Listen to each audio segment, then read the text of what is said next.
In 1863, Peter works as a slave in a cotton plantation with his wife Dodie Ann and their children.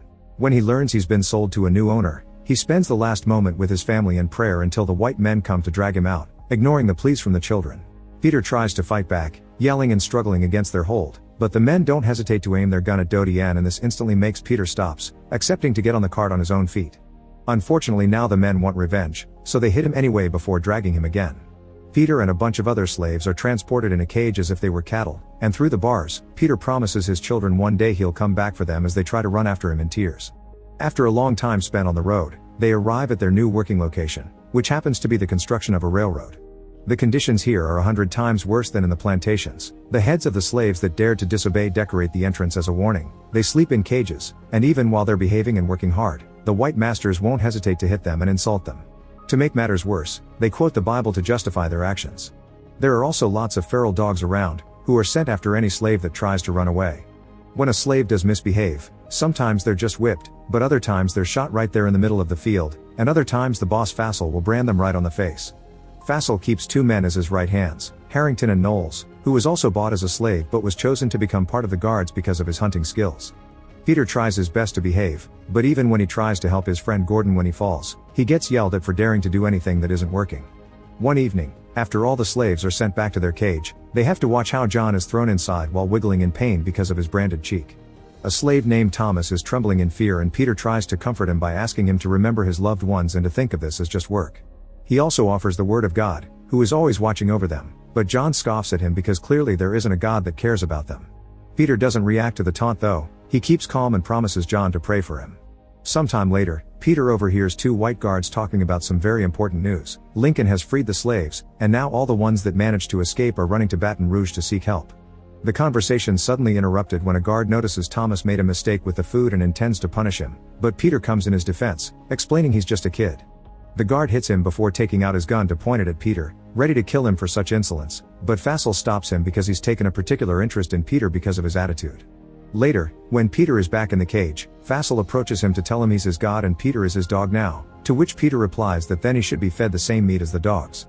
At that moment Fassel just laughs, but the next day, he puts Peter in chains and makes him kneel in front of him while his dog keeps barking and growling at Peter, only a few inches between them. Now the dog has committed Peter's scent to memory. Later over lunch, Peter tells the other slaves about Lincoln and Baton Rouge, which they could reach after 5 days of walking through the swamp. Some of the slaves are hesitant because surviving the swamps isn't easy, but when Peter reminds them they probably won't survive this place either, he gets the support of a few men. Now they only need to wait for the right time to escape. Sometime later, a slave dies in the middle of work, and the guards make Peter drag him to the pit where they throw all the bodies together.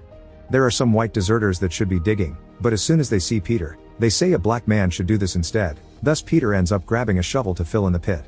Peter realizes this is the perfect chance for him to pull off the plan, so he waits patiently for the guards to be distracted by an explosion on the field and jumps on them to kill them with the shovel and steal a knife before running away. The other slaves and the deserters see this and take the chance to start running as well, hitting a few guards in the way which allows John to steal a gun. Other guards raise the alarm and immediately begin shooting the runners, killing as many as possible before they're lost in the woods. Fassel does some shooting of his own too, killing the deserters, but he hates the fact Peter got away with it and calls for Harrington, Knowles, and the dogs to go after him. Peter manages to team up with 3 of his friends, and he guides them through the forest by keeping an ear up for any dangers approaching. Eventually they manage to find the swamps and most of the team doesn't have trouble crossing, but Thomas freezes when he sees the crocodiles, allowing the dogs to catch up with him. After the beasts have done enough damage, Fassel calls them back and demands to know where the group is going, but Thomas refuses to answer. This prompts Fassel to offer a deal. If Thomas tells him where the others are going, he'll allow him to leave. A terrified Thomas confesses what he knows and is indeed allowed to go into the swamp, but as soon as he turns around, Fassel shoots him and lets the crocodiles eat him. Meanwhile, Peter, John, and Gordon finish crossing the swamp safely. Peter thinks they should take the other swamps, but John won't take orders from anyone and decides to take the horse trail, feeling like he can stay safe thanks to the gun he stole. Gordon wants to follow Peter wherever he goes, but Peter thinks they'll be harder to track if they split up, so Gordon chooses his own way through the woods after Peter reminds him to follow the sound of Lincoln's cannons. Afterward, Peter begins choosing his own way, only to discover his leg is bleeding because he had been touched by a bullet after all. He needs to do something about it soon or the dogs will smell the blood, but first he needs to run for a while to put some distance between him and Fassel. Moments later, Peter comes across a house owned by a white family that also keeps slaves. First Peter grabs a vine from a tree to tie above his wound as a tourniquet, Then he sneaks around by staying hidden behind a pile of logs. This allows him to reach for some water from the pump and to notice the clothes hanging on a rope. Taking a big risk, Peter across the garden and steals a shirt before running into the forest, but one of the family kids sees him and alerts everyone by ringing a bell. Fassel hears the noise and follows it to the house, where he's told by the family about the direction Peter took off. Peter's running as fast as possible, only stopping to bandage his wound with the shirt he stole. Moments later, he takes the blood-stained shirt off and hides it in a trunk for the dogs to find while he hides under the swamp water. Fassel and his men fall for the trick and make their way down the road thinking Peter has crossed the swamp, but he actually comes out after the group is gone. Suddenly, a crocodile takes the chance to attack him, so Peter thinks fast and pushes it away with a thick branch before killing it with his knife. At that moment, Dodiane wakes up from a nightmare where she saw her husband in danger. The kids wake up as well and worry about their father, but Dodiane promises he's alive and that he'll come soon because he's survived things no other man could. When night falls, Peter hides on top of a tree and uses his knife to remove the swamp leeches from his body, which means some blood drips on the plants surrounding him. Meanwhile, Fassel and his men find the dead crocodile and open it up to find it empty, which means Peter escaped through here. The group decides to camp for the night and feast on the crocodile, which prompts Harrington to actually compliment Peter for his skill. Fassel immediately scolds him for it and tells him about the lesson his father taught him. If you give black people just a tiny thing, they'll ask for more and take things like their jobs and their lands. The next morning, Peter continues to run while making sure to keep his body covered with mud and animal excrement. It means he's constantly surrounded by flies, but it helps cover up his scent. When he has to cross another swamp, he thinks about his family and prays to his Lord to keep the fear of the beasts away, and when the sun suddenly shines on him, he takes it as a sign. While Fassel splits his group to cover more ground, Peter's lucky to find an abandoned treehouse with clean water and some leftover food. There are also some hot coals, so Peter uses them to heat up his knife in order to cauterize his leg wound. Afterward, he puts the coals on the empty bucket and takes them with him as he climbs a tree to throw the smoke at a beehive. This scares the bees away and allows Peter to take some honey. Fassel sees the smoke and begins riding toward it, but Peter's already on his way out. The treehouse also has a boat that a snake is using as its own hiding place, so Peter carefully pushes it away with a branch before jumping into the boat and sailing away as he enjoys the taste of the honey. In the meantime, Dodiane is approached by her master, who tells her he sold her and she'll be gone in 2 days. Her children aren't allowed to go with her though, because her new master will give her a new husband. Dodiane is deeply hurt by the news and still wants to wait here for her husband to come back, so she takes a rather drastic choice to avoid being sold. She goes to one of the machines used for the production of cotton and puts her hand inside, pretending she's being caught in an accident. Back to Fassel, he finds the treehouse thanks to his dog's nose and manages to keep track of Peter's direction while he crosses the river. Peter hurries to make his way into the woods where he's surprised to meet again with John, who is angry because now the white men will come after him as well. Peter swears he's not being followed and teaches John how to hide his scent, but John ignores him before they start running again. Just a moment later, they hear the dogs barking and hurry to hide. Peter gets inside an empty trunk while John climbs up a treetop. The dogs manage to follow John's scent anyway, allowing Fassel and his men to easily find him. John refuses to come down, so Fassel makes him fall with a shot before demanding information on Peter through violent means, but John still won't talk. Fassel decides to take his head and give it to Harrington and Knowles for them to take it back to camp as a message.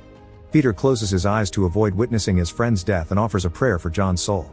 After waiting a few hours to put some distance between himself and Fassel, Peter comes out of the trunk when it starts to rain, only to discover exactly how they killed John, which shakes him to his core. He forces himself to keep going with grief heavy on his mind until suddenly he sees a bunch of horses running by, including one on fire. Peter follows the direction they came from and finds a house on a plantation, but everything is on fire and all the white people are dead. It seems the slaves here also heard the news from Lincoln and took matters into their own hands.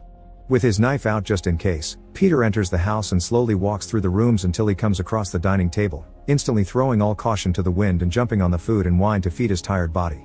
He doesn't stop until he hears a weird noise coming from upstairs, and he follows it until he finds a dying girl stuck under a harp that she keeps playing as a plea for help. Peter immediately rescues her and takes her outside, where he puts her down on a table before trying to fetch some water. The girl is scared though and makes him stay as she gives him her cross pendant, and Peter takes it, understanding what she needs, a prayer promising gods with her. He's so distracted that he doesn't hear Harrington approaching until it's too late, and Peter has to drop his knife and step away from the girl if he doesn't want to get shot. The girl dies as soon as Peter leaves her, and he's so furious that he dares to violently turn around and kill Harrington by using the cross as a stake. At that moment, Knowles also arrives, but Peter thinks fast and grabs Harrington's weapon to shoot him. Knowles tries to explain to Peter that someone capable of killing a crocodile may be accepted by Fassel in his ranks, but Peter calls him the worst kind and leaves him to die. Hearing Fassel approach because of the barking, Peter decides to run into the cotton fields for cover, and when the dog comes too close, he shoots it. Fassel eventually comes across the body, which makes him even more determined to catch Peter. The next morning, Peter arrives at a beach filled with the bodies of white men that died during the confrontations against Lincoln's army. Unfortunately, they don't have any provisions for him to take, but in the distance, Peter can see the ships and hear the cannons that indicate Lincoln's men are near. Excited at the thought of finally reaching freedom, Peter begins running again, but suddenly a horse appears by his side and he's pushed to the ground with a few hits. It's Fassel, who offers Peter some of the meat he had asked for back in the cage and asks him to beg. Since Peter won't obey, Fassel takes out his gun and reminds Peter he's his god, but before he can pull the trigger, someone else shoots him first. Peter tells the falling body that he's no god before turning to meet his saviors, who are Lincoln's native guard led by Lieutenant Keogh. Peter's body finally gives in to exhaustion and hunger, so the soldiers take him to the infirmary tent on their camp in Baton Rouge. Because his leg wound is infected, the nun nurse makes Peter wheeze, and for a few days Peter does nothing but dream about his family. Once Peter is feeling better, he sees one of the soldiers to get his new papers as a free man, although he has to make up some information he doesn't know, like his age. Unfortunately, he isn't allowed to leave and search for his family yet. The white soldiers are taking advantage of the fact the slaves are technically stolen contraband and give them two choices. They can work on the federal farms or join the army. Peter refuses to keep following orders, but when the soldier points out that joining the army can help him rescue his family and be free for good, Peter accepts to join. Afterward, Peter discovers the army has found Gordon too, and he's hurting but alive. Peter is glad to see him, but it pains him to tell him about John.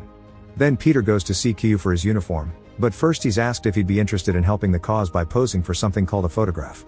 Peter is wary, but Keogh promises the white photographers are harmless and their intentions good. It turns out these men are taking pictures of the reality behind slavery to let the world know, and Peter agrees to show his bare back to the camera, exposing the scars of hundreds of whippings. Next, Peter's taken to see the general, who asks him about all the information he may have about the railroad the enemy's building. After Peter shares all the intel he has, the general stares at his picture and points out that those scars equal disobedience, which isn't a good quality to have in the army. Keogh tries to take Peter away, but Peter defends himself anyway, explaining that those scars mean he's been beaten up many times yet he never stopped fighting, which is also important for a soldier. At dawn, Keogh takes Peter and all his soldiers to the trenches, where he reminds them they're fighting for freedom with a heartfelt speech. Many soldiers fall to enemy fire while they're still marching, but the group doesn't let it stop them and joins the fight without hesitation. Soon there's fire surrounding them everywhere, and Peter is hit by an explosion, leaving him unconscious in a puddle for a few minutes. As soon as he wakes up, he drags his sore body through the mud to keep on helping, shooting at the enemy whenever he has the chance and offering blessings for any dying companion he sees in the way. Keogh falls in battle, and eventually Peter finds a wounded Gordon as well. Seeing his friend in so much pain and fear inspires him to come out from his hiding spot to run toward enemy lines. His intentions to stop the cannons, and thanks to all the soldiers that see him as an inspiration and follow him, the native guard overpowers their enemies and obtains their victory. Now that war's over, the army visits every plantation to free the slaves. When they arrive at the house Peter used to work at, everybody's shocked, not believing the news, but happiness soon takes over their mood when they finally understand freedom's actually real. After seeing his former master die in the hands of justice, Peter begins looking for his family, almost having a breakdown when he can't find them. However, when he begins offering a prayer under his breath, he glances to his side and lets God guide him to finally find his wife and kids, who run to him to meet him with a hug. The photograph of the real Peter became an iconic part of history and traveled the entire world many times over. In 1863, thanks to Lincoln's proclamation, over 400,000 black people escaped to freedom. By 1865, nearly 4 million slaves in America were recognized as free. Make sure to subscribe and turn on notifications so you can watch more videos like this. Thanks for watching.